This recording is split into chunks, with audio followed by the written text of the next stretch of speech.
It's a real pleasure to be here and also to reunite with so many people whom I have known throughout the years. Thank you. I've learned so much in the past several years, and I should just be very direct. I've been very fortunate to have had an old colleague, Tim Willis, fund my efforts through the founding of a company called TearScience. And without the $10 million which I've spent in the past 10 years and without the collaborations that I've had, I wouldn't be with you today. The concept that I'm trying to convey today is both the concepts and the tools for implementing a new paradigm for dry eye. A new paradigm in itself is sort of almost trite. A new paradigm was brought out by Thomas Kuhn in 1962. He merged the two words together. In his classical work on the breakthroughs in medical technology. But what I want to do is explain, try the etiology, diagnosis, and pathogenesis, and there are 16 key points. I should mention that I work with Caroline Blackie, and I've been working with her since she was a fellow of mine some 10 years ago. And as much as I'm presenting today is hers as it is mine. I never had the courage to really present what I believe because the world believed differently. And it was about 3.5 years ago that I first decided I knew enough and I felt confident enough so I could actually stand on a platform and say, what we're doing isn't appropriate, the way we're thinking isn't appropriate, and we're not addressing the root cause. And since then, I've had the opportunity to present this type of a lecture a number of times, but this is a new way of presenting it because I present it by objectives. I should mention that I do have financial interests. The only thing wrong with the financial interests that I have is that I don't receive enough money from them, frankly. But outside of that, anything I say, you should understand, could have financial bias. I don't think it does. There's a sheet in your desk which explains 16 objectives, and we'll just go through these. But these are the key points. If you really want to implement and understand dry eye, these are the 16 points that you have to understand as the basis. It's not the advanced course, but it is the basis. Objective 1. This is the hardest thing to really believe. This took me 30 years to understand. Mgd is the leading cause of dry eye, not aqueous deficiency.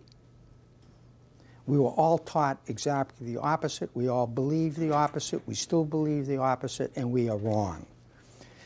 In fact, 30 to 56% of all adults have Mgd. In cross-sectional studies that have been done, it varies from 56% going down to 38.9, depending on how you define Mgd.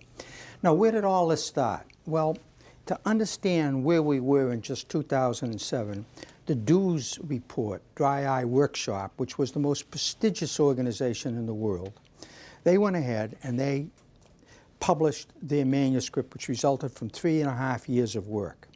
And what they said was that the primary causes of dry eye, the mechanisms, were inflammation attacking the lacrimal gland, and that caused difficulties with osmolarity. That was the conventional thinking. It's that simple. Then, what did they do with Mgd? They just snuck it in, and there isn't even a connecting link. And that's where we were in 2007. In 2008, the same society, primarily because of the influence of the Japanese, who are very Meibomian gland oriented, say, no, Meibomian glands are more important. And the Tear Film Society said, we want to investigate whether Meibomian gland dysfunction could indeed be the leading cause of dry eye throughout the world. And what they did is they then formed another major effort where there were 50 experts from all around the world who reported to the professions in Mgd, 168 pages. The conclusion was Mgd may well be the leading cause of dry eye throughout the world. So now you have firm validation by the literature, by evidence-based, that Mgd is the primary cause. So that's point 1. Objective 2, another difficult concept to understand, because this shifts our entire thinking from cure. Mgd is chronic. C-H-R-O-N-I-C, and it never goes away with most people. It has to be monitored. It's like a diabetic. It's like so many other conditions. They can be treated, they can be managed, but they can never be totally cured. And we have to change our philosophy, because we have to understand that even as dentists have learned to treat plaque and treat gums prospectively to prevent anatomical changes, which in turn cause an entire cascade. That's not our thinking. That's not the thinking in optometry. It's not the thinking in ophthalmology. But I can guarantee to you, if I came back 10 years from now, that's the way we'd be thinking. The International Workshop on Meibomian glands defined it, and here they got it right, as chronic and a terminal duct obstruction. So the next key points are that MGD is chronic, and it's caused by terminal duct obstruction. The duct becomes obstructed, and that then results in inflammation. The third point is MGD is progressive. Unless the root cause that's causing it is ameliorated, it is progressive. So if an individual is on a computer 16 hours a day, and they win the lottery, and they go off to a nice humid area, that's a little bit different. It may resolve itself. But usually it's progressive, and usually it leads to this dry eye cascade. Now, the cascade involves severe consequences. And the cascade may take weeks, it may take months, it may take years. But it ends up always in a chronic dysfunction and a disease process. Now, today is Monday, Saturday and Sunday, I put this slide in because I put it in for two reasons. Some of you in the audience, and my way is being paid by TearScience, which has LipiView, and you will want success with LipiView. And others of you just will treat dry eyes.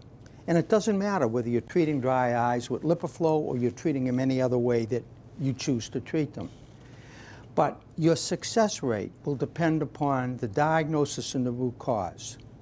And I will keep showing this slide over and over again after each one of the objectives to show you how our thinking will change. So right now, if we were to take a poll among individuals who have extensive dry eye experience, have treated at least 1,000 people with dry eye, and we say to them, what percentage of people can you significantly improve within 1 to 2 years? It will be somewhere between 10 and 20%. And the rest will say, there isn't much we can do for them. We treat them with whatever we can, whether it's antibiotics, whether it's systemic, whether it's topical, whether it's an immunomodulator such as Restasis. But our percentage of success is really low. But you have to answer all those questions, because what are we really treating? Well, let's look at this cascade itself. The first point in the cascade is obstruction. The gland begins to become obstructed. When it becomes obstructed, you have less lipid. When you have less lipid, evaporation increases, and that's the key. The lipid layer prevents evaporation. And then you have a decrease in aqueous layer thickness, and then you have an unstable tear film. So when I started to think this over 8 or 10 years ago, I came to the conclusion that this was the cause of inflammation. Inflammation was not the cause of the cascade. Inflammation is a sequela of many factors that are associated in this dry eye cascade. Now let's talk for a moment about what happens next after we come down to this point. We have an unstable tear film and symptoms start. Stop. Symptoms start. What are the symptoms? Let's experiment for a second. I'm going to ask all of you just to do this. I'm going to ask you to blink once. Blink once, please. Thank you. Blink twice, please. Thank you. And now listen. I'm going to ask you to blink once, blink twice, and then ask you to stare. And the reason I'm going to ask you to stare is for you to tell me what you feel. So let's go. Blink once, blink twice, perfect. And now stair 1, stair 2, stair 3, stair 4, stair 5, stair 6, stair 7, stair 8, stair 9, stair 10. We have people who broke. What did you feel? I started to Burn. What did you feel? Same thing, Burn. Anyone else want to volunteer what you felt? Blurriness, okay? Because you saw the vision, exactly. Anyone else? You got the two big ones, burning and blurring. Now, why do you burn? You burned after 5, 6 seconds. Why did you burn? You burned because you didn't have enough thickness of protective layer to prevent the corneal nociceptors from firing. And they can tell you if you're burning. So now start thinking about that and thinking about how that relates. So now the symptoms start. So the burning is this side of the story. The other side is lubricity is compromised. So you have a dual mechanism now starting in dry eye that will start this cascade and start the problem. And then it goes on. And as it goes on, the visible changes you can see with the slit lamp, we can all see a red eye. We can all see blepharitis. We can see staining. We can see lid wiper epitheliopathy. We can see inflammatory signs. And we can see anatomical changes to the lid margins. And the liner marks we'll get into. That's probably the most important unknown factor in all of dry eye. So if you use confocal, you'd find that there's massive changes in the cornea, in the inflammatory cells, in fibrosis, in cells just dying, and we don't know they're dying. But unless you had confocal, you wouldn't see it. So that is a real problem, and we've been involved with that now for about 2.5 years with a collaboration with Dr. Hamrau at the Mass Eye and Infirmary, and I've learned so much about that and how it relates to what we see with the slit lamp, that I can look with the slit lamp and understand what I will most of the time see with confocal. So what's the summary of MGD? It's prevalent, it's chronic, and it's progressive.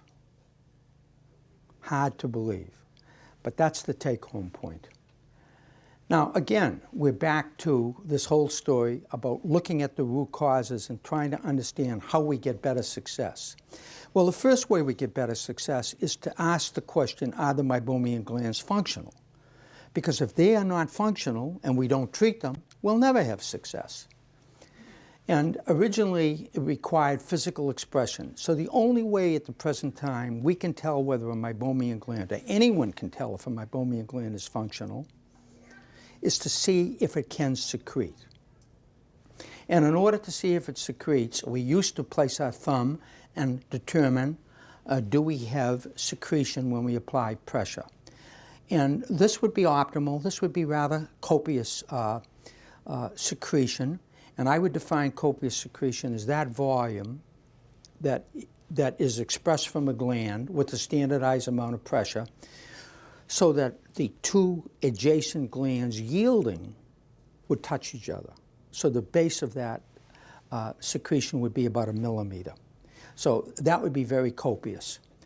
But hand expression is very, very, very difficult to quantify. As a result, starting in 2005, we embarked on a program to understand how much force was needed on a gland. And we found out that we needed about 1 gram per square millimeter of force to really get a gland to secrete in the same manner that it would if there were a forced blink.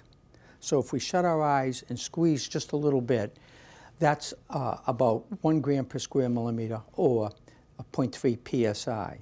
And we developed this device which applies a standardized pressure, and you apply this right underneath the eyelashes, just as that thumb is.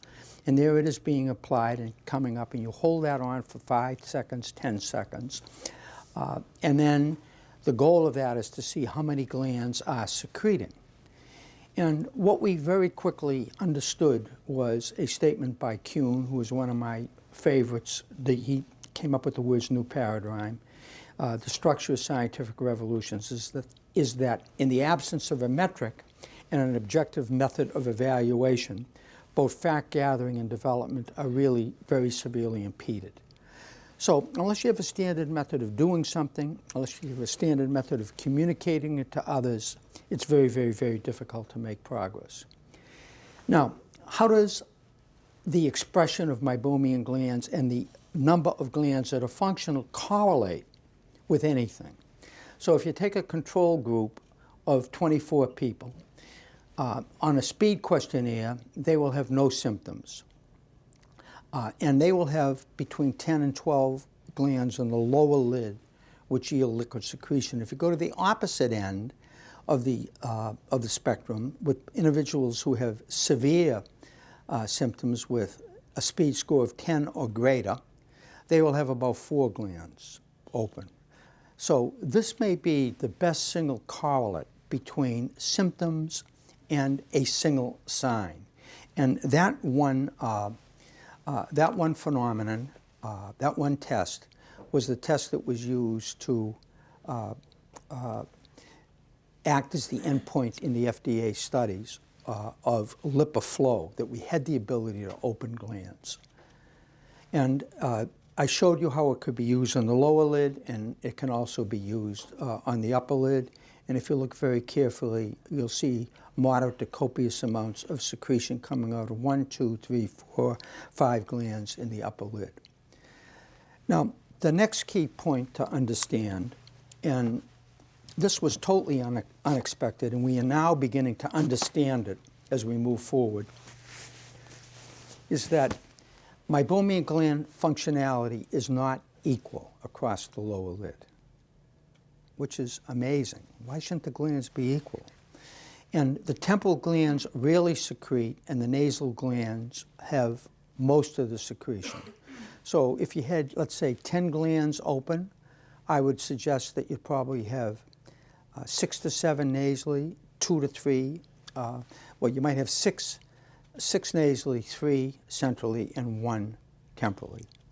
So when you examine, if you just wanted a quick evaluation, that's the area you'd go with, half central, half nasal, to have an idea. And in the data that we published, that was the data. A quarter of a gland, which really means that only 1 person in 4 had 1 meibomian gland that was open temporally.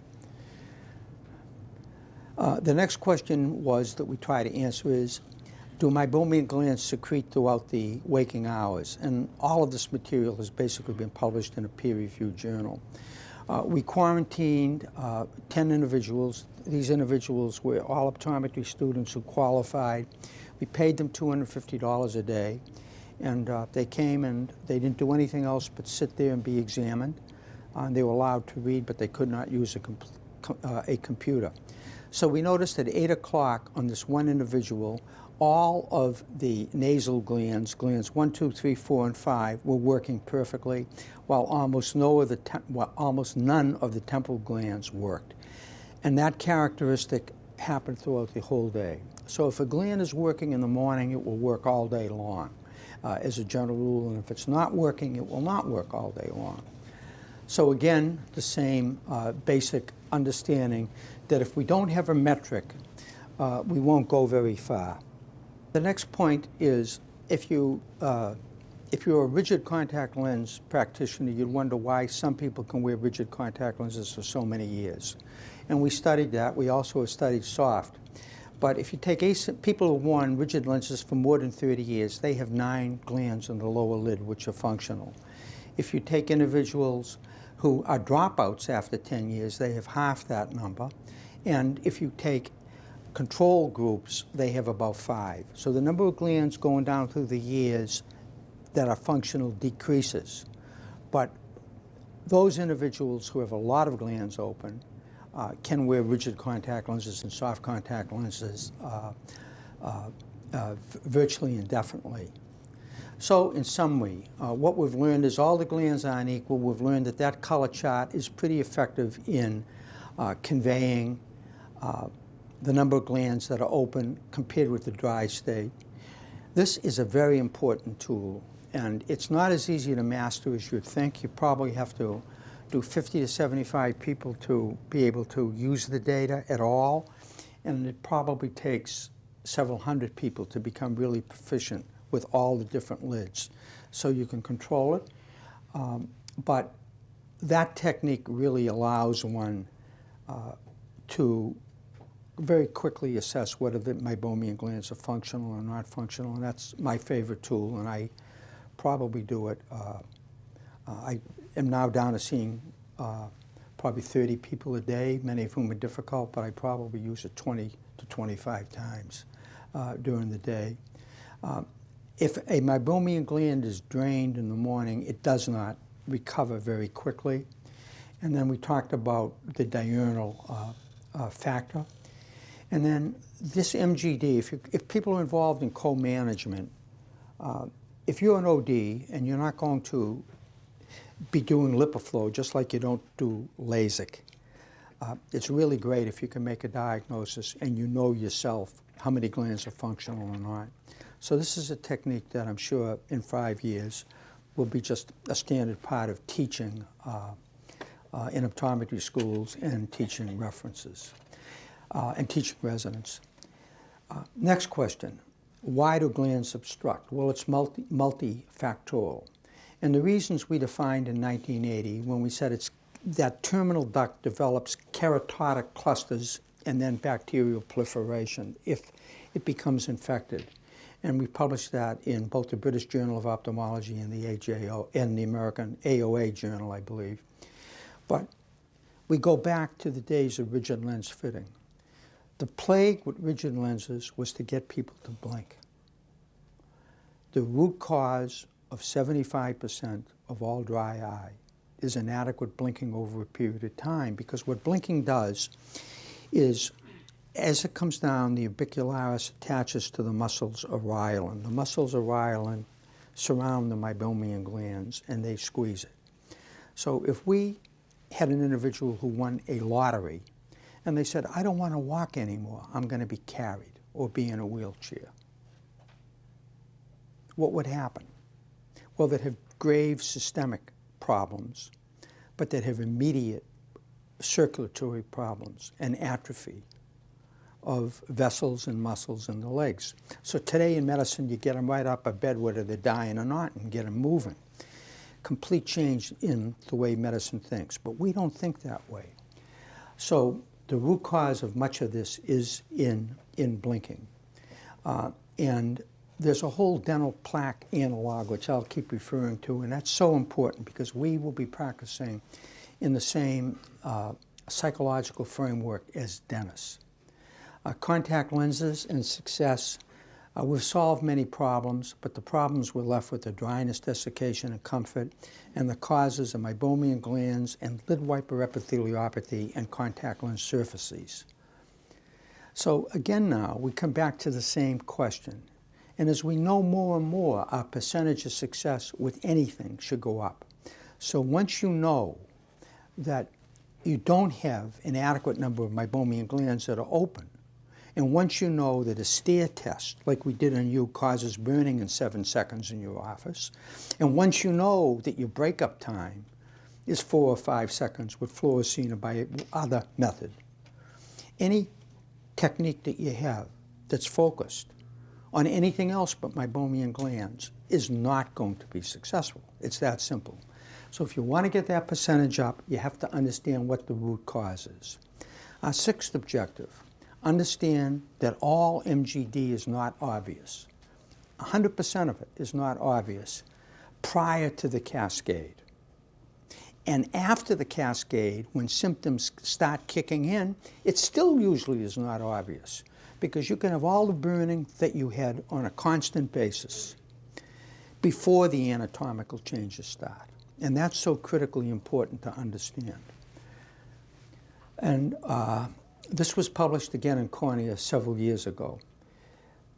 Now, the way we were trained was to think that's somebody with meibomitis. That's an individual with meibomitis, with really gross, frank, obese signs. And maybe if you look subtly, you could see a little bit of notching and irregular lid margins. So the more sophisticated person would say, well, you know, there's lid changes. But you can look at a lid that's absolutely perfectly clean, and you can apply all the mechanical pressure in the world, and there won't be one iota of material, of secretion, of pre-secretion, of inspissated material that will come out. So we have to understand that. And these, as I was talking with Dr. Lewis, are slides that were taken actually in 1977. That shows an individual who has a perfectly clean-looking lid. There's no blepharitis, there's no telangiectasia, there's no powdering, there's no sign. Appears perfectly normal, yet no matter how much pressure you apply, nothing comes out. Zero comes out. And the reason can be what you see in this histological section, namely that you have total obstruction of the terminal duct of that gland, and then behind it you have a dilated duct.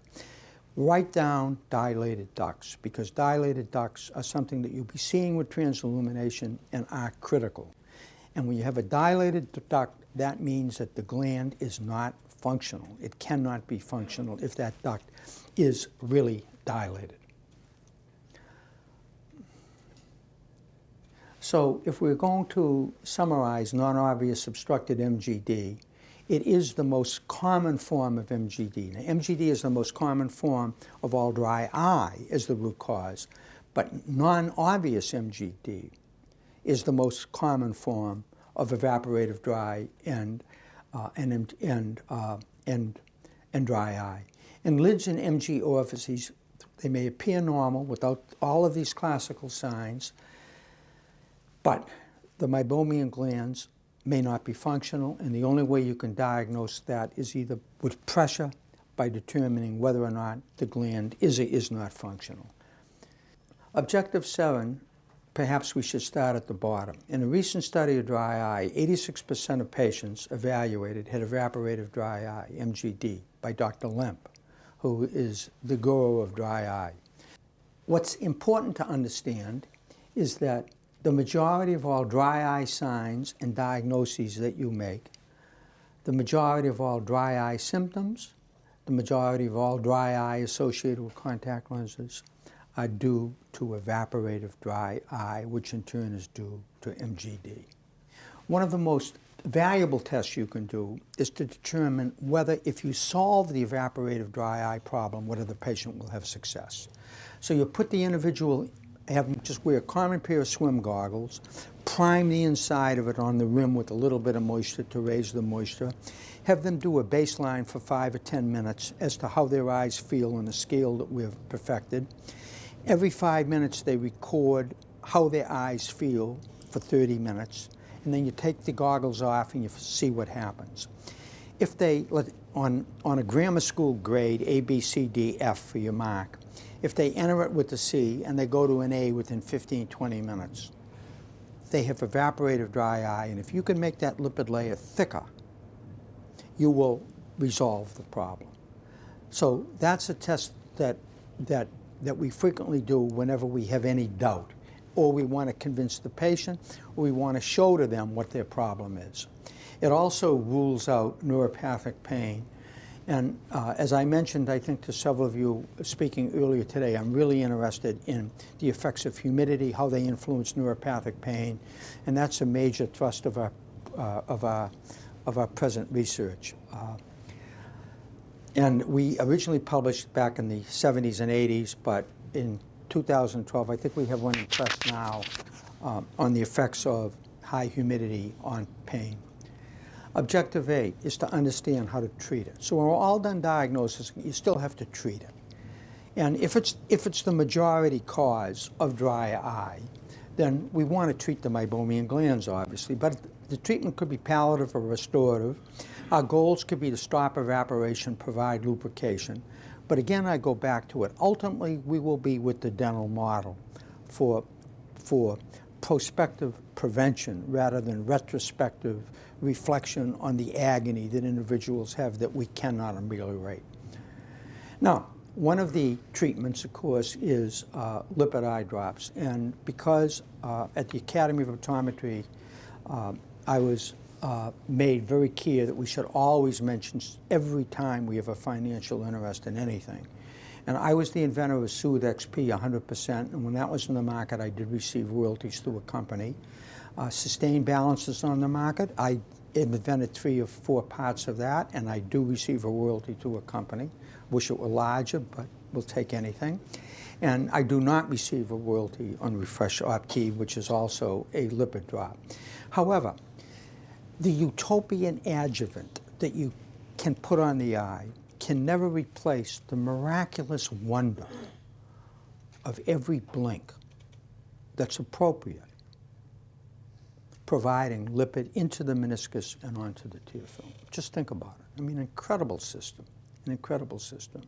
So, you know, it's rather both simplistic and egotistical to think that you can ever match that with a drop. That having been said, sustained balance is fantastic.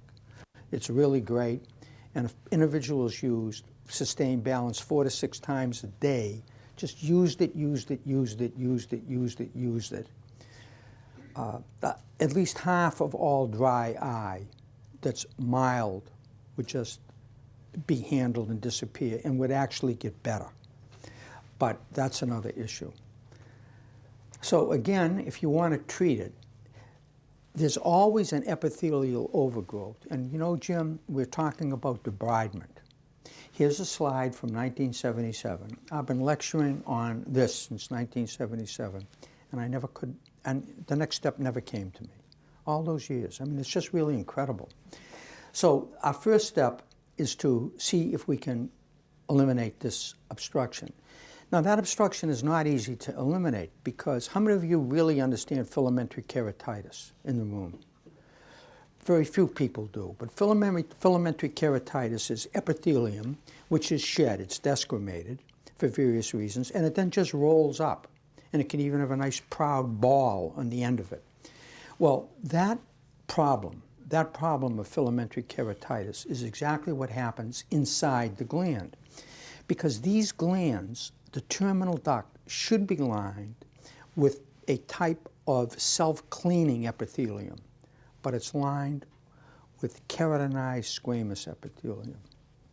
And I don't understand why, except for structure, but if that is inadequately cleaned and the muscle myelin doesn't keep that clean and keep it expressed, it just begins to clog, and you get these filaments come out, you get keratin which comes out, and it just forms a plug, a real plug. And frequently, no matter how hard you squeeze, it's virtually impossible to break that out. Hopefully, we'll develop imaging so we can conduct more sophisticated studies on it. So the way we treat MG function at present, the patient treats it with warm compresses, with lid hypothermia. And many people advocate massage. Don't ever massage to your lids because that's one of the best ways to develop keratoconus. If you want to squeeze, just have patients squeeze that way. Squeeze as hard as they can. They won't do any harm, and that is modestly effective. And then lid scrubs, as we said, right on top of the Meibomian gland orifices. Warm compresses are great, except for the fact they have to be done for certain at the time, which I'll show you. Now, professional treatment involves forceful expression, and we have published on the results of that. The problem with forceful expression is that it's painful, and it's a great way, as we'll show you, to monitor your practice growth. Now, inner eyelid surface temperature, if you use warm compresses, the question is, how warm do the Meibomian glands really get? If we look at a warm compress placed on a research basis where the warm compress is kept at 45 by a team of people measuring with infrared, the temperature on the outside of the lid goes up to 42 degrees very, very quickly. It just gets there very quickly. Therefore, a 1 or 2 minute warm compress on the outside of the lid is a very effective method of getting rid of the scurf and the blepharitis and the desquamated material on the outside of the lid. But on the inside of the lid, it's very difficult to get up to 40 degrees, very difficult. And that takes about 6 minutes of keeping the compress at an optimal temperature. So that's the problem.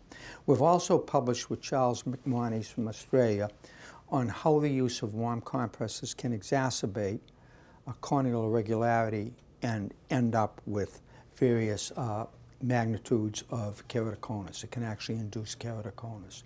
So if you're using warm compresses in individuals like we do for 8 to 10 minutes at a time, you really have to do a corneal map at 3 months, at 6 months, and then at a year, and then certainly every 6 months, because you can be developing non-refundable, let's say, permanent types of corneal changes which compromise vision. So the summary is you have to recognize the problem as obstruction. You diagnose meibomian gland functionality by diagnostic expression with a standardized force to mimic the forces of a blink. You can treat obstruction. The patient can with warm compresses and self-expression and scrubs. In the office, you can treat it with forceful expression, but pain is the limitation. The premise which we're proven is that a gland which is not functional can return to functionality. Treatment by drugs, I have never been able to demonstrate that it returns the gland to functionality, whether it's doxycycline, whether it's Restasis, whether it's azicite, whether it's anything. I have never been able in any controlled trial to demonstrate that I can open glands and return them to functionality. Perhaps other people can. There's a treatment which maybe we should talk about. It is I&I. One of the residents passing through said, oh, I&I, inflammation and infection. And you can treat them with drugs, obviously, as indicated. And there's other methods, ductal probing, intense pulse light, and LipiFlow, which have various degrees of success under various circumstances. Meibomian gland expression itself has a long history, starting in 1888. But again, recognizing that the primary problem is obstruction, in 1994 we published, myself and Jack Greiner published a paper on treating a group of people with forceful expression in the office monthly and measuring what happened. And both functionality went up, symptoms went up, and lipid layer thickness went up. So it is effective. It may not be the best, but it is effective. But the pain tolerance is relatively low. And whenever you apply pressure against a hard surface, it's very unlikely that you will not experience significant pain.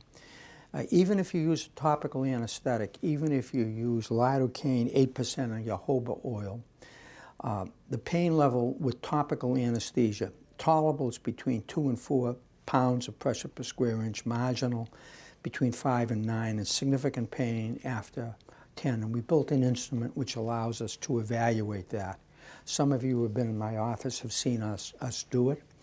But in a study that we did, only 21% of patients could tolerate the forces necessary to achieve therapeutic expression. And the amount of force that was necessary without heat was 16 psi with a big range. And if you really wanted to therapeutically express every gland in the lower lid of both eyes, you had to start getting up over 30 psi. And if you look at the amount of, it just isn't tolerable, because the minute you go over 8 or 9 pounds of pressure per square inch, it is not comfortable and it isn't tolerable. And one of the methods,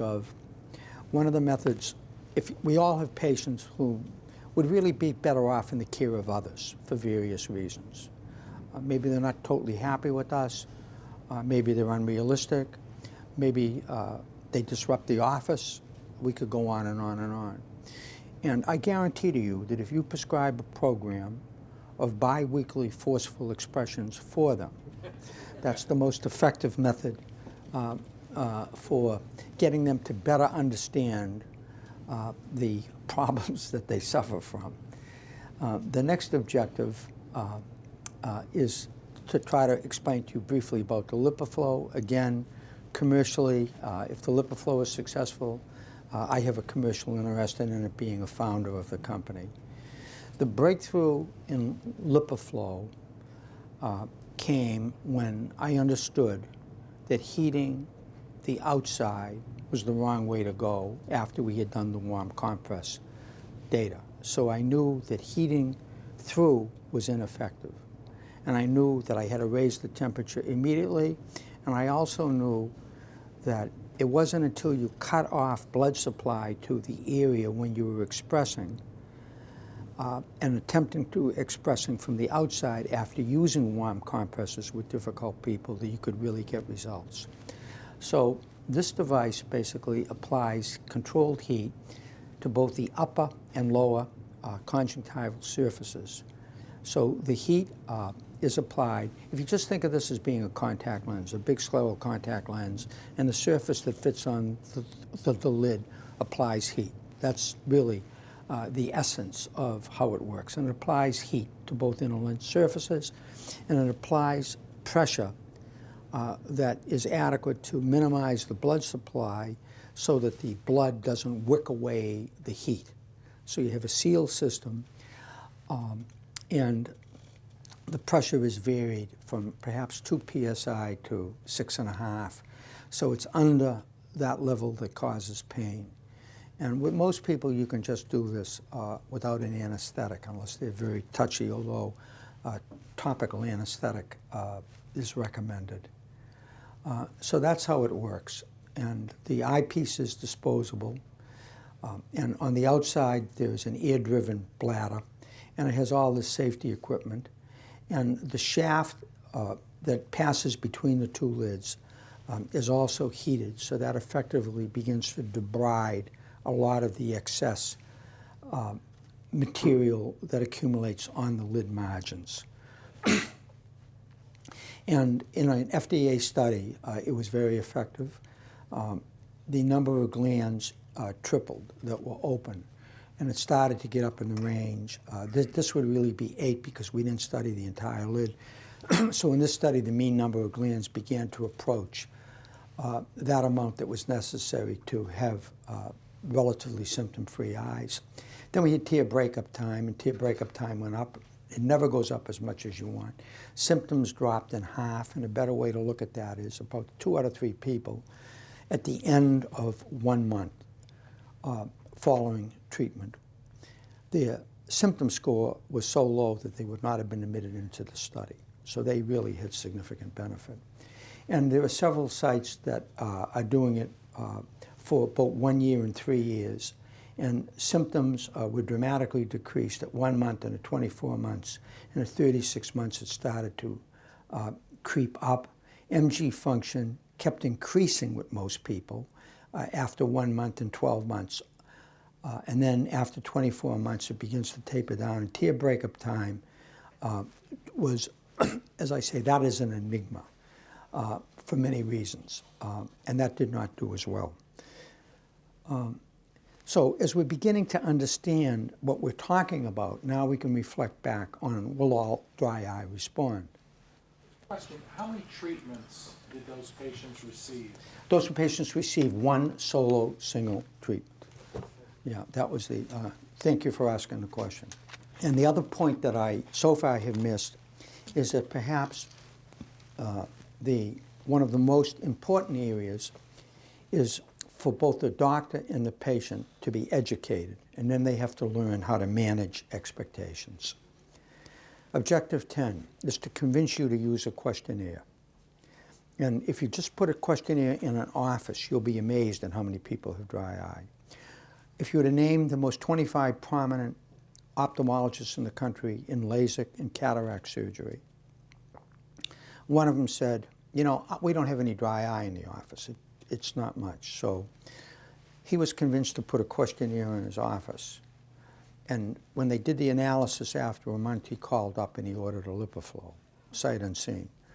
And the reason was that on an average day, they had 40 to 50 people going through that facility who had dry eye, where the Speed Questionnaire was over 6.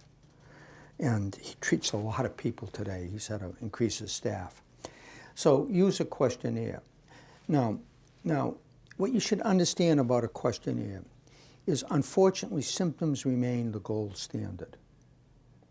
If we came back 100 years from now, we'd have better methods. But it's 2012, not 2112, and history is still the gold standard. So when we elicit symptoms, it's difficult. And there was an ocular surface index, which is by Allergan. That's validated, and it's an excellent questionnaire, but it deals more with lifestyle, the quality of life issues. Can you drive? Do you get glare at night? Do your eyes bother you when you read? And we developed the Speed Questionnaire, and the Speed was an acronym for words that I kind of remember: eye evaluation of dry eye. But a resident named it Speed because before it took him 20 minutes to take a history, and with this it took him 2 minutes. So he just named it Speed and invented the acronym. And we published this in 2005. It's now been validated. And validation of a questionnaire is a long story. It's expensive. But what it basically means is it does pick up dry eye. Now, let me start down here. Burning or watering. We ask them that question. And what does that tell you right away? When you have burning and watering, it tells you that the protective layer of tears on the ocular surface is not adequate to protect the corneal nociceptors. That's what it tells you. So you know that immediately. And dryness or grittiness, that tells you mechanical. That probably tells you whether you have lid wiper epitheliopathy. And the other are non-specific factors, but you shouldn't miss eye fatigue. So the way this questionnaire is designed is there's the dryness, there's the soreness, there's the burning, and there's the eye fatigue. And it tells us at this visit within 72 hours, and then they fill out the frequency, sometimes, often, constant, and symptoms, how bad are they. Then you score all this. A tech can score it easily without any other areas. The max is 28. Anything more than 6 is clinically significant, and anything over 15 is look out, particularly if it's chronic. But we should also ask how long have the symptoms been present? Are the symptoms worse than they were 1 or 2 years ago? And what is the correlation to Mgd function and meibography? If we look at all the tests for dry eyes, and there's many, many more, we now have to add osmolarity, Meibomian gland functionality, lipid layer thickness, and lid wiper epitheliopathy. And I underline that because although I named it, although I guess I discovered it and published on it, we don't have a great standardized method that's quick and easy to really have it reveal its true magnitude. But the lid wiper has a major, major role in the dry eye cascade.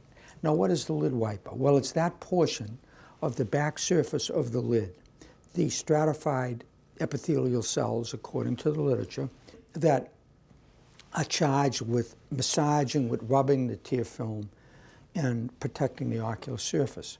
And if you just took a windshield wiper in a car, and a windshield wiper would have a space because the arm can't hit. And the upper lid is just a device that, like a windshield wiper, is filled with oil glands and other glands to keep the windshield clean. But it must have clearance. And if it doesn't have clearance, you will have problems. And if that surface isn't patent, you will then also have problems. So how do we determine whether we have lid wiper epitheliopathy, and epitheliopathy being a pathology of those cells? Well, we stain, and we stain with the vital dye. We could stain with either rose bengal, or we could stain with lissamine green, or we could stain with fluorescein. If I had one dye, it would be fluorescein. I would prefer to use 2 dyes. And someone prior asked me a question about a combination dye of lissamine green and fluorescein, and that is the ideal way to go. 1% lissamine green and 2% fluorescein. The trouble with that particular product is, unfortunately, it burns. And those are all the variations that you can have. It can be very mild, it can be extremely thick, and it can have all of these various problems. Just very quickly, let me summarize what we found out about the lid wiper. The lid wiper was first presented by Parsons in 1904, and he presented it as having stratified squamous cells which were non-keratinized in order to rub. And he discovered it was a pad. Neal Ehlers in Copenhagen published some fantastic materials showing that it's thicker in that particular area. But working with Eric Knopp in Germany, who's the world's leading anatomist in meibomian glands at present, on cadavers and with HR technique, we have discovered that, or he has discovered, that there's goblet cells in the lid wiper.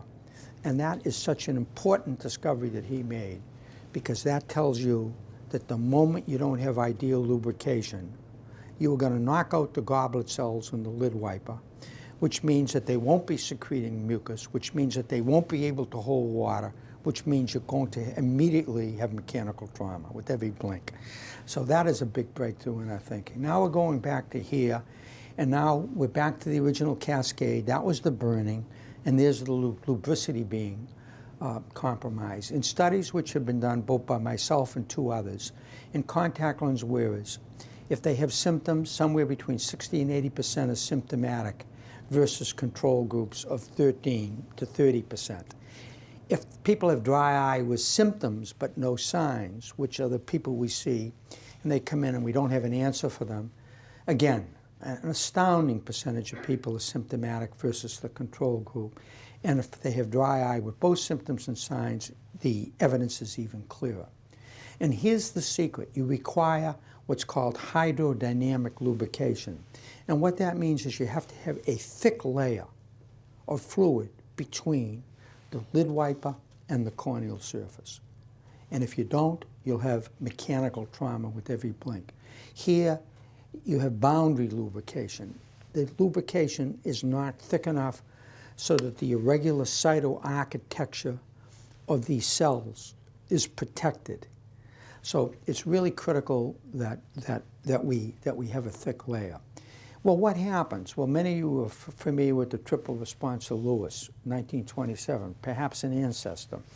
And what happened is if you apply trauma to any portion of the body, you have a triple response. You have erythemia, you have a red flare, it goes out, and then you have a wheel, up it comes. And here you can see this red line form. Now, if we take a mechanical device which delivers a force of 15 grams to that area of the lid on a research basis, what you'll find is that prior to the trauma, that's the way the capillary bed looks, that's the vessels. You immediately have marked vasodilation after only 1 or 2 blows, and the capillary bed has erupted. And that's the start of the inflammatory cascade. And that's what happens in the lid wiper, and that's what happens on the ocular surface when the lid comes down and you don't have adequate lubrication. In a study which was unpublished going way back to 1982, we took all of the office technicians and offered them the opportunity to participate in a study, which they all were very gracious in accepting. And every morning they had a session where they had 10 blows delivered right to that area. And then before they went home, if we could catch them, another 10 blows were delivered. And within 3 weeks, they all had GPC right in that area, which was important. The paper was not accepted for publication because the IRB was not appropriate. No, which is unfortunate because it's great information.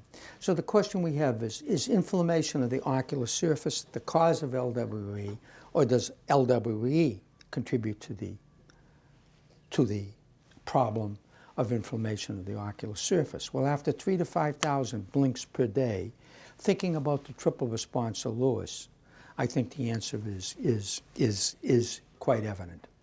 The other point is once you start getting these inflammatory products, they sit up in the really deep, deep, deep fornix.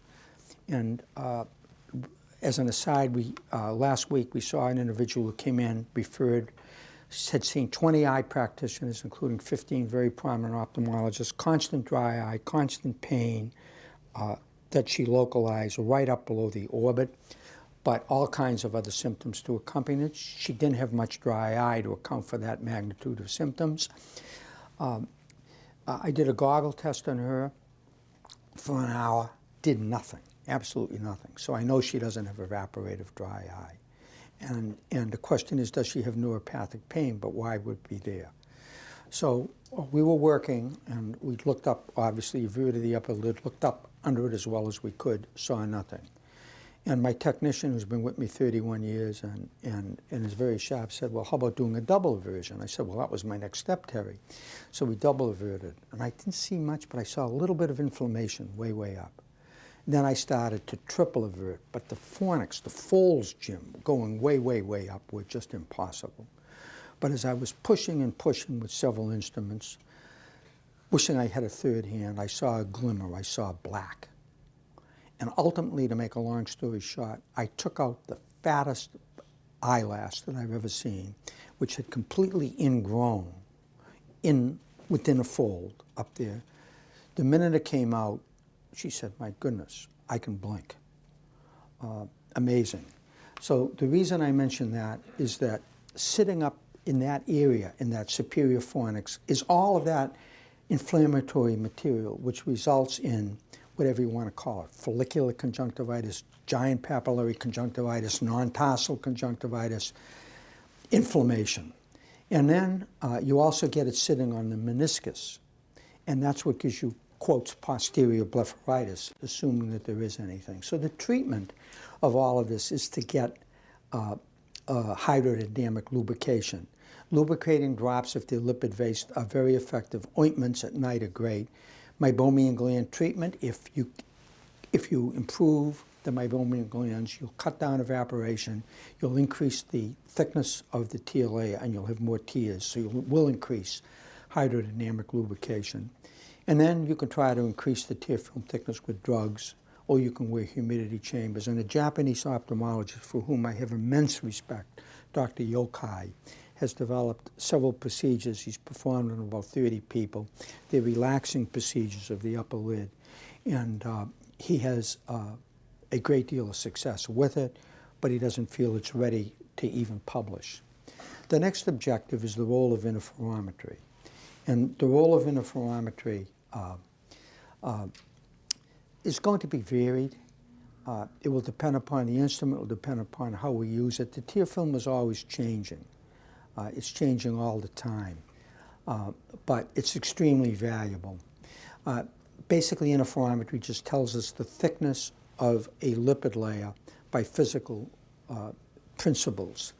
And blue would be thick, 180 nanometers are great. And as you go down and you lose the chromaticity as we come without chroma, the tear film is thinner and thinner.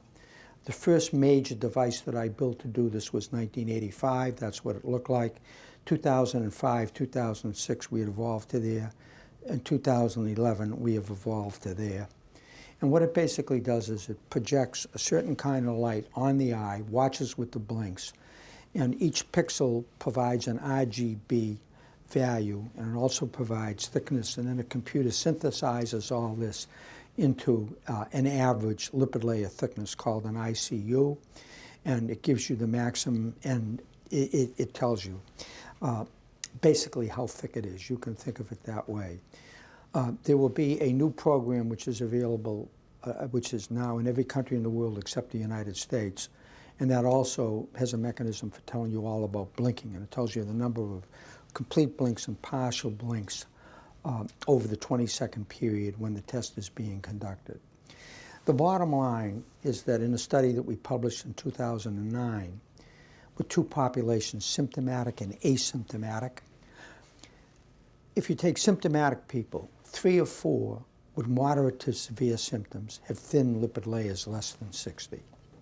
So if you have a lipid layer less than 60, 3 of 4 individuals who have problems will have that type of a lipid layer. If they're asymptomatic, 3 of 4 will have more than 60. So is that absolute? No, it's not absolute. But if you look at it and you compare it to any other test, with the possible exception of the MGE test for functionality, it beats any other test hands down. Now, a very important concept to understand as part of this objective is literature that you will read. And the literature that you will read will tell you that the thickness of the lipid layer makes no difference at all in evaporation. And it doesn't make any sense, but that's what the literature says.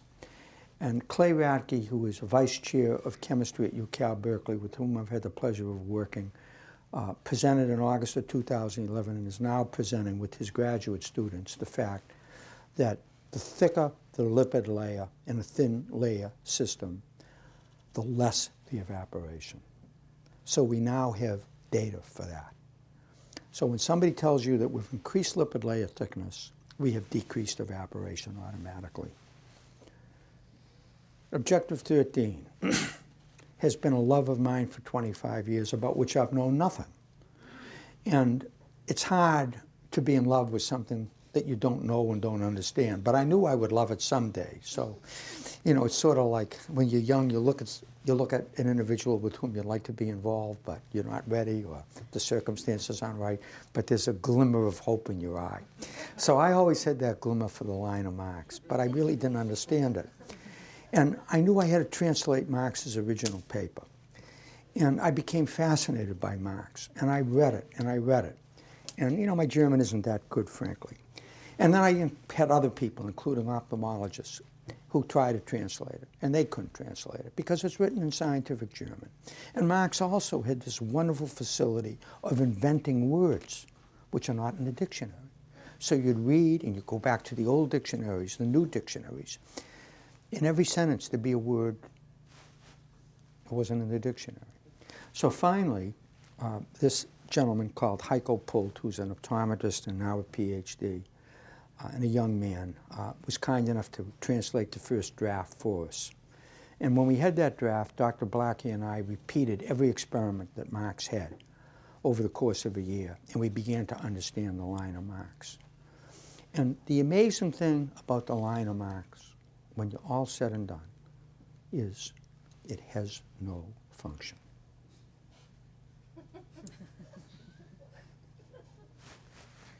So you can see, you know, obviously being in love with this and then having no function, that's a different situation, which we won't go into. And we'll move on to the next slide.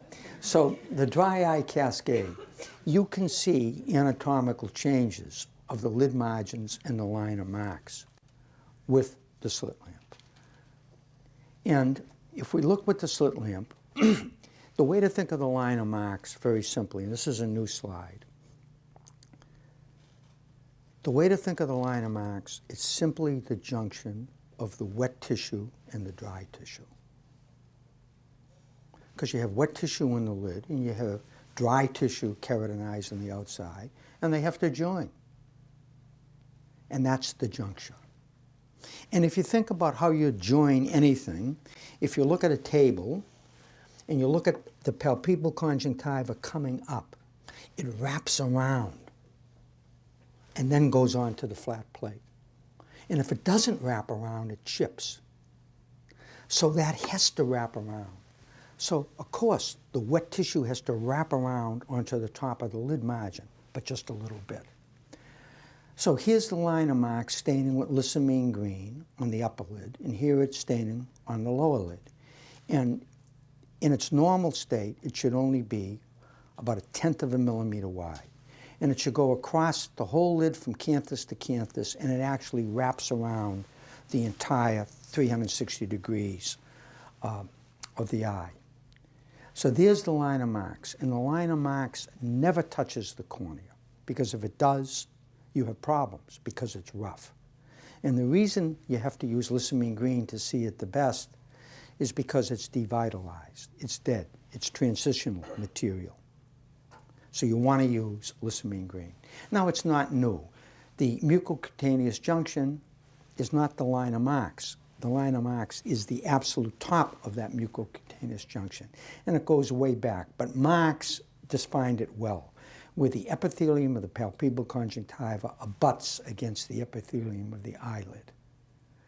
So, working with Eric Knopp, again, whom I mentioned earlier, who's undoubtedly the world's leading anatomist in all of the lids, he defined in a paper that it's a narrow zone of parakeratinized cells located at the surface of the mucocutaneous junction. So where the two meet, there's just a little elevated ridge of a few cells, 1/10 of a millimeter wide, that are devitalized. And they have no function. But they can have a bad function if they grow or if they're elevated.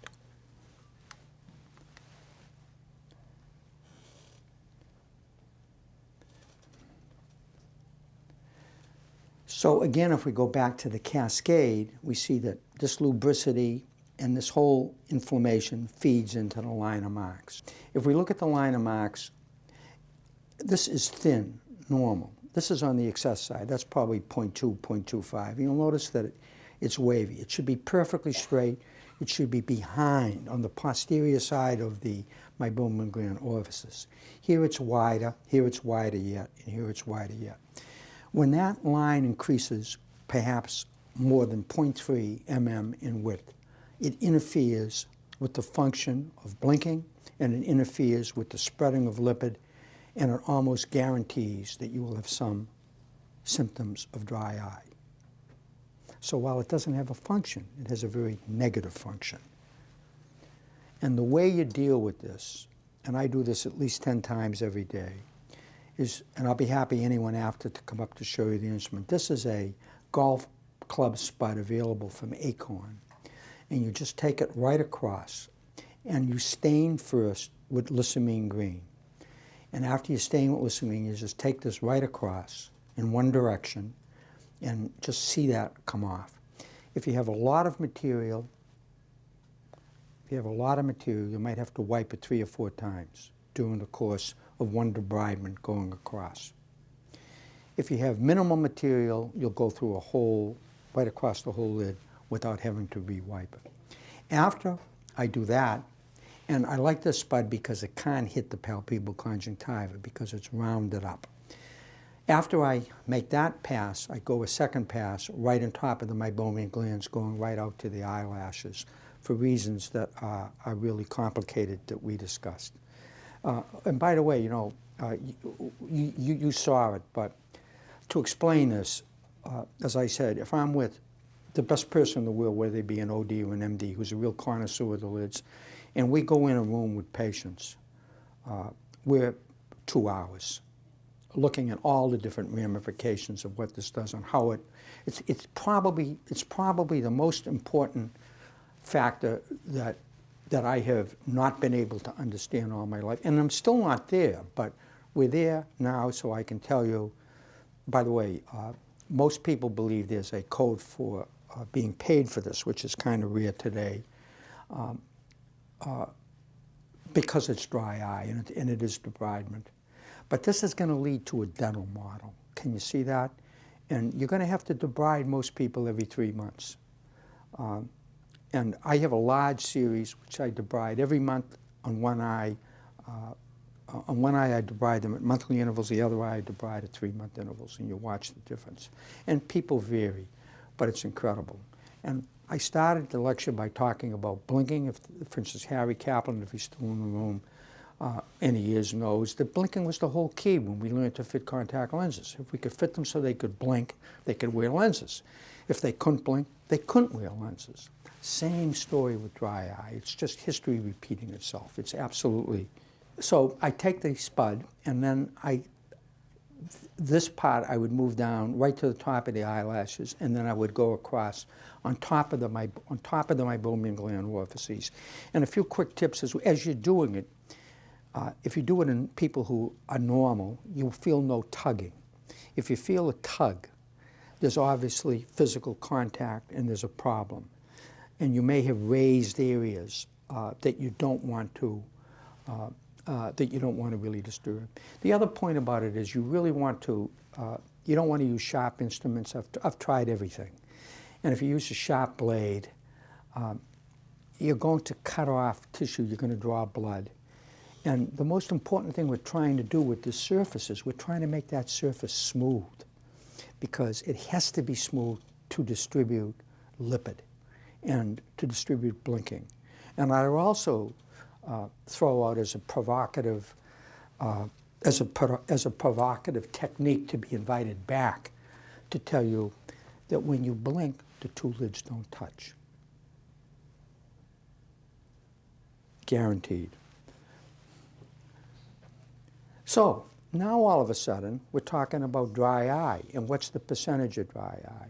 And you could take individuals who come into you with dry eye, and if they have reasonably good blinking, all you have to do is debride them. And you'll see your percentage of success go up to them being ecstatic. No, not everybody. No, not people without meibomian glands. But you know, what I tell people about LipiFlow is absolutely the best single tool that's ever been developed for dry eye. If we had a facility, and we've done this in my facility, where the secretary at the front desk, the receptionist at the front desk gives everybody a speed questionnaire and says, do you have allergies? If the person says, I have no allergies, and the speed questionnaire is more than 6, they go off to the technician to be treated with LipiFlow, and we then look at them 6 months later and see how they're doing. The other random person, if you wanted, you could randomize it, but the alternate person would go off to the best eye care dry eye person in the world, and they'd treat them with anything they wanted to treat them with. If you looked at them 6 months later, the receptionist and the technician would win 5 to 1. Now that doesn't mean we should abandon it, because it doesn't consider debridement, it doesn't consider a lot of other factors. But it's just so critical just to understand that the doctor has to be educated and the patient has to be educated, and we have to manage our expectations. Objective 14, transillumination and meibography. When you transilluminate the glands with just white light, everyone in the room should know how to do that. And my learning curve was 5 years. But I entered the project saying, it isn't going to work, I can't do it. And it isn't going to work. And it didn't work. And after 100 people, I gave up. Well, about 2.5 years ago, I went back. And this time I said, it is going to work. And after a couple hundred people, I was pretty good at it. Now after 1,000 or 2,000 people, I'm very good at it. So these glands are completely truncated. In this area here, you have 25% of the glands. There you maybe have 50% of the glands. But now let's look at what meibography will do you, what imaging will do for you. This is done with, there's several instruments now which will do this. If anyone's interested in it, communicate with me. I have no interest commercially in anything that has to do with meibography. But here's normal. The glands are pretty normal. The ducts are not that dilated. Here's some that are getting severely truncated, and here's some where there's virtually nothing left. They're dropout. If you treat someone like this with the LipiFlow, what's the probability, and they have significant pain for 5 years, what's the probability of them getting better with one treatment? 0. Is it important to treat them? It's more important to treat that person than it is to treat individuals who aren't as bad. Because if they lose what they have, they will be more severe, and there's no hope. So we really want to preserve what they have. Here's a classic example. Can everyone see the dilated ducts? And I should put a picture of that from the 1980 picture of the section going through of a gland that's totally blocked. And these glands would be totally blocked in areas that we can't image. And again, we do the upper lid also. So now we're coming back to the same slide. And how can we increase the percentage of success? And how can we manage expectations? Well, if we don't have that data, if we don't understand it, we are victims. We don't understand that. So we really have to have, and this field is just changing. I mean, I practice differently today than I did 3 months ago. And there's an order of magnitude of difference in the way I practice today than I did a year ago. Objective 15. Who in the room has lost sleep at night thinking about whether, when we're sleeping, air should come in between the closed lids to ventilate the eye? Has anybody lost a lot of sleep in that? No. Well, I did. In fact, I had to go to the physician, and he sent me to the psychiatrist, and the psychiatrist told me it was a long problem, and I decided just to solve it rather than be treated. So when you close your eyes, obviously any anterior segment man would tell you that we should exclude all air. And when we see lag of thalamus and we see all the corneal staining at the bottom, we say, well, sure, that's exactly what we should be doing. Of everything that I've said, the next slide will provide the most immediate gratification in the most minimal amount of time, and you will be a star, particularly if you demonstrate it to the spouse, I think. You place a transilluminator on top of the lid, and you find the spot starting up at the extreme of the fornices, and you move down. And you should not see any light come out between the two lids. But here, you can see the light coming out between the two lids. If we put the room lights off, you could see the light leaking out between the two lids. And we're currently publishing the results on, I think, 300 people. There is an absolute correlation between this phenomenon and patients' symptoms when they wake up in the morning. So it's such a quick test to do. I can do this test in 30 seconds or less, including pulling the instrument out on both eyes. So that's what I do. And this test, when you do it, we ask the patient, do you feel your eyes when you wake up in the morning? And is it minimal or moderate or severe? People all of a sudden say, oh, my eyes really bother me when I wake up. It takes me a half hour and an hour, 1 second, it takes me a long time to get my eyes going. The treatment for that is to stop the air from getting in. And you stop the air from getting in, your first line of attack is either an ointment or a gel that's thick. Your second line of attack is some sort of goggle or shield. And what we prefer is a mask that you'd use on an airplane, a cheap mask, and inside we have the patient put fresh saran wrap. And that gets a pretty good seal, plus the ointment. And that gets rid of the symptoms. And never a day goes by that I don't see a new patient who comes in with dry eye. In fact, I've seen people treated with LipiFlow. And they're treated with LipiFlow and they say, you know, my eyes were so much better for 2 weeks, and then bingo, it's come back. My eyes just kill me when I wake up in the morning. And the tech just does this test and bingo. She just tells me that's what you're facing. Questions I'm happy to answer. Where do you instruct the patient to look when you're doing that? Oh, just have them look down. Oh, and what I do is I just say, the instructions that I give them, I say, just relax. I tilt the chair back 20 degrees. I say, just relax. I put the chair up so I can get underneath them. Just relax. Just close your eyes just like you're falling asleep. Don't squeeze. Just close your eyes like you're falling asleep. Just like you're falling asleep. I plop it on, and that's what you see. And the learning curve of this, in contrast to the other techniques, is 5 patients. It's incredible. And objective 16 is hidden inflammation. And that's a consequence of chronic MGD. Now, how many ways can the body react to insult? I wonder. The inflammatory cascade and all of its very, very, very sophisticated second, third, and fourth, and fifth order additional methodologies to get rid of the problem when simple one doesn't happen. You know, obviously we cannot know what we can't observe. So what are the sequelae of this cascade? Well, the obvious are what we see, but the non-obvious we can't see.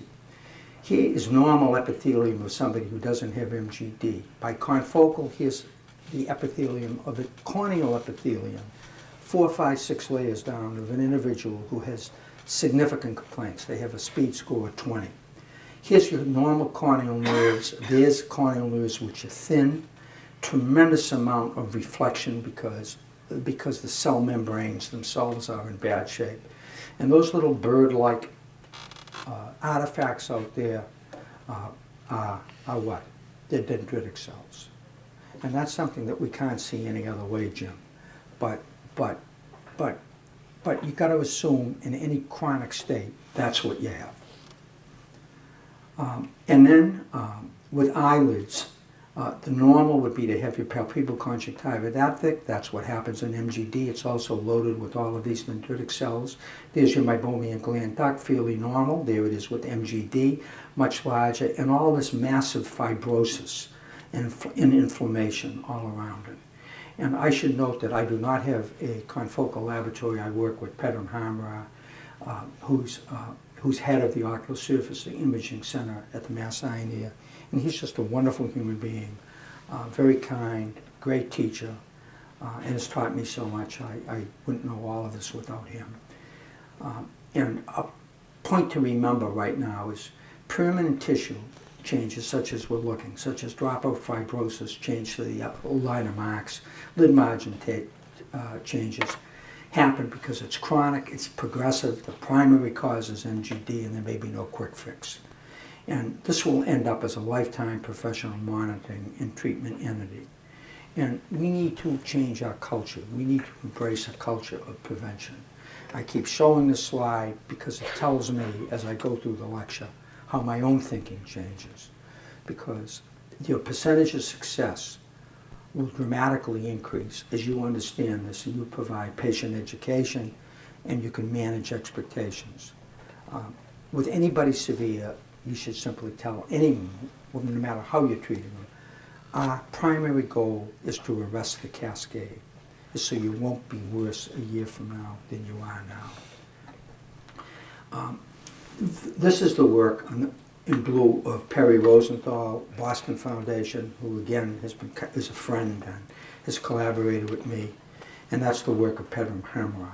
These are Perry Rosenthal's words. They're beautiful. The universal exciting, exogenous, noxious stimulant is excessive evaporation. That causes corneal stimulation, inflammatory cascade, osmotic stress, and pain. So, again, when we stared originally, and she burned, she's no longer here, when she burned, that burning is what? Exactly what he's talking about, due to excessive evaporation. And these changes, which are visible and non-visible, lead to the cornea, and he develops the fact they lead to corneal hypersensitivity or hyperalgesia, and they can lead to brain pain, phantom pain, and spontaneous pain. And he has a collection of approximately 50 of the worst people in the world who have had LASIK, who for various reasons, their life is over. Their pain is so bad they just can't function. And that's a risk. On the other hand, you can have tissue changes which aren't obvious, and that's the lids, the fibrosis, severe inflammation. With a lot of experience, I went ahead and I took 25 people with, approximately 25 people, I believe, with imaging, with confocal imaging. And we looked at the report, we looked at the slides, and then I went back to the slit lamp, and I looked. And after doing that, I now understand how you can see fibrotic tissue, and it's this white collagenous material which sort of reflects light in a little different way than normal. And once you have that with the slit lamp, you now know. So what I try to do is make everything as simple as I can in the end. So Rosenthal, again, the corneal nociceptors, the pain receptors, they go right through this. They regulate the lacrimal secretion. They're just so wonderful because when you stare or you're dry, you don't even think about it, bingo, you blink or you secrete. And when you have excess stimulation, then you have neuroinflammation, then you have central sensitization, neuropathic pain. Then you don't even need a stimulus. Then you have the amputated leg syndrome. Then one of the problems you have that Dr. Rosenthal points out is when nerves start to recover, even after LASIK, you have sprawling, you have neuromas, you have dendritic cells, and this is a cause of, in some individuals, of massive pain. So I came to the conclusion maybe 5 or 6 years ago, and that slide is this slide is that old, that if you have the unstable tear film and you have to upregulate the lacrimal gland is really running. It's hyperactive. It's running a marathon all day long. And after a period of time, it becomes inflamed and it loses its function. So then you test for aqueous deficiency and you miss the whole boat because the person is aqueous deficient. But the reason was excess evaporation has done it. And no matter how you treat them, until you solve the excessive evaporation, you're right in the same boat. So that's the problem. And as I said before, if you want to avoid all this, you have to treat the Meibomian glands early to prevent this dry eye cascade. And this is a subject of a lot of discussion. But the bottom line to it is we will see a change in our culture.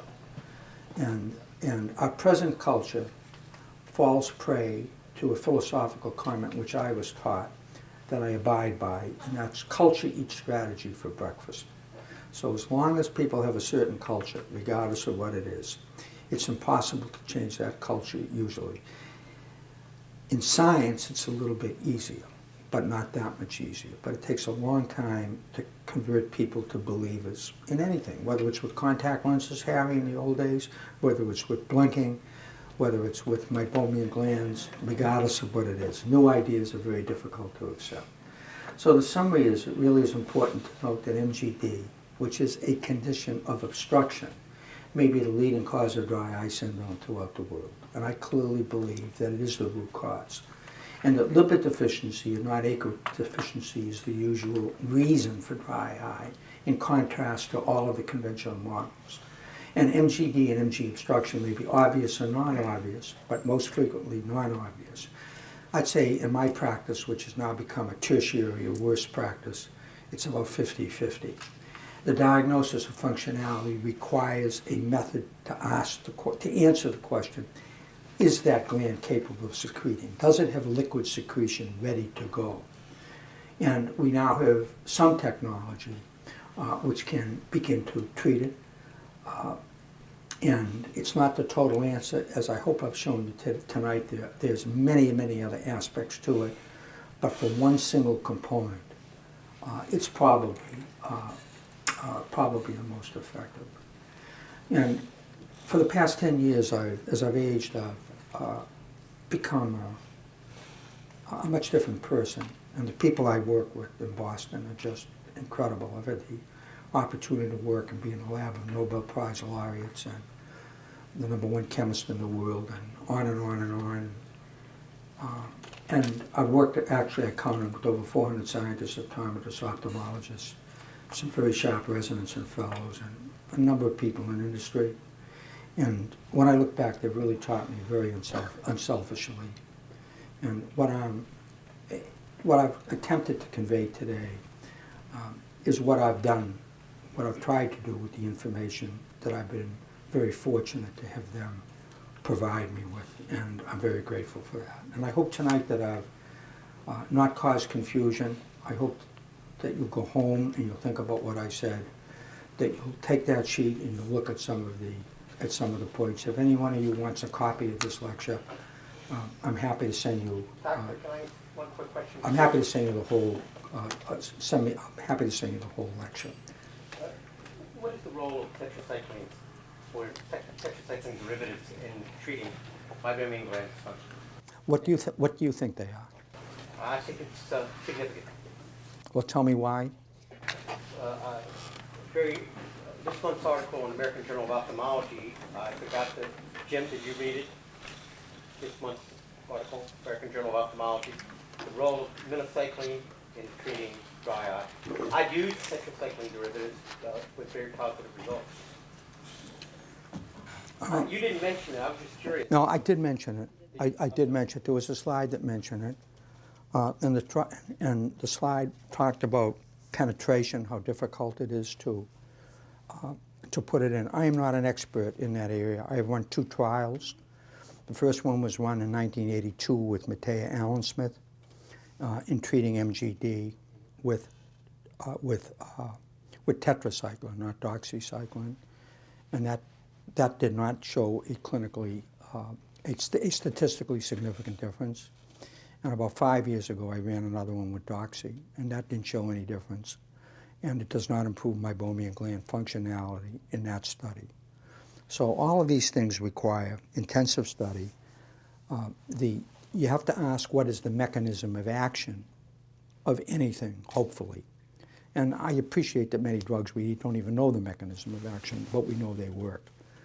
But from a clinical point of view, I know many, many people, many ophthalmologists and optometrists who just swear by doxy, and it's a standard part of their routine.